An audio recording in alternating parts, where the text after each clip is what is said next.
Unless we surrender our ego to the feet of our Sadguru, we will not succeed in our undertaking. If we become egoless, then our success is assured. By worshipping Sai Baba, we attain both the objects, worldly and spiritual, and are fixed in our true nature and get peace and happiness.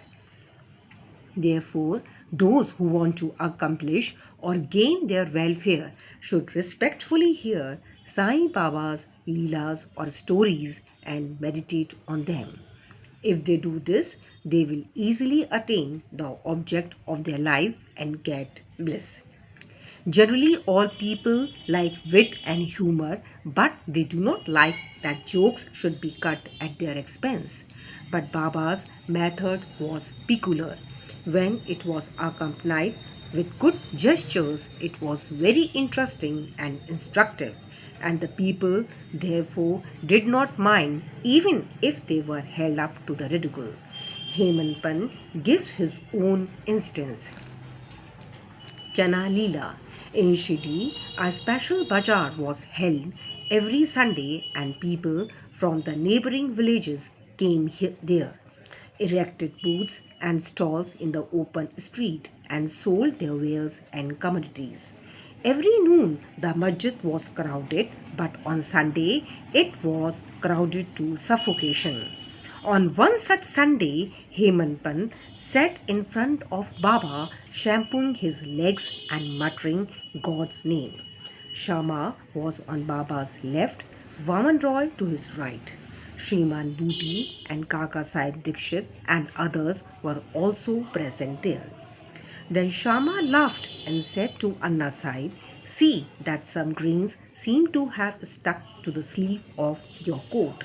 So saying, he touched the sleeve and found that there were some grains. Hemant Pant straightened his left forearm to see what the matter was, and to the surprise of all, some grains of gram came rolling down and were picked up by the people who were sitting there. This incident furnished a subject matter for joke. Everybody present began to wonder and said something to or other as to how the grains found their way into the sleeve of the coat and lodged there so long. Hemant Pant also could not guess. When nobody could give any satisfactory explanation in this matter and everybody was wondering about this mystery, Baba said as follows: "This fellow, Anna Sahib, has got the bad habit of eating alone. Today is a bazaar day and he came here chewing grams. I know his habit and these grams are a proof of it. What wonder is there in this matter? Hemant Pant, Baba, I never know of eating things alone. Then why do you shoulder this bad habit on me? I have never yet seen Shidi Bazaar. I never went to the bazaar today. Then how could I buy grams and how could I eat them if I had not bought them? I never eat anything unless I share it with others present around me at the time of my meals. Baba, it is true that you give to the persons present, but if none be nearby, what could you or I do? But do you remember me before eating? Am I not always with you? Then do you offer me anything before you eat? Baba has taught us by this incident that before the senses, mind, and intellect enjoy their objects, first he should be remembered. And if this be done, it is in a way by making an offering to him. The senses, etc., can never remain without their objects.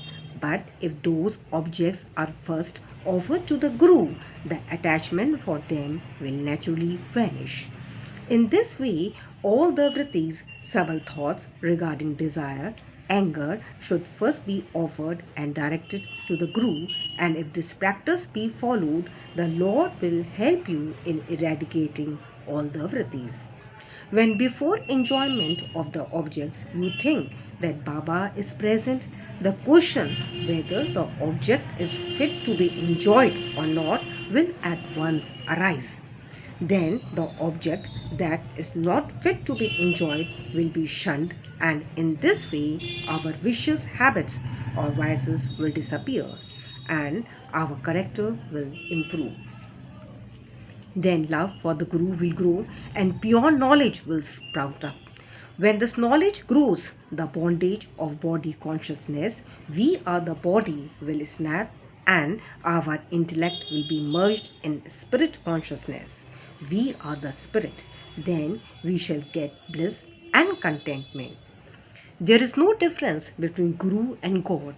He who sees any difference in them finds God nowhere.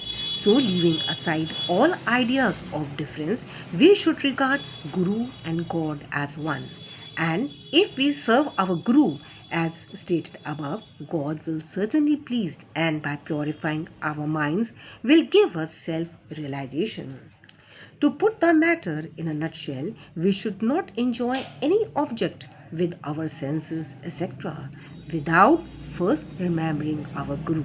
When the mind is trained in this way, we will be always reminded of Baba and our meditation on Baba will grow apace. The second form of Baba will ever be before our eyes, and then devotion, non attachment, and salvation will all be ours. When Baba's form is thus fixed before our mental vision, we forget hunger, thirst, and the sansar word. The consciousness of worldly pleasures will disappear, and our mind shall attain peace and happiness. Om Sai Ram.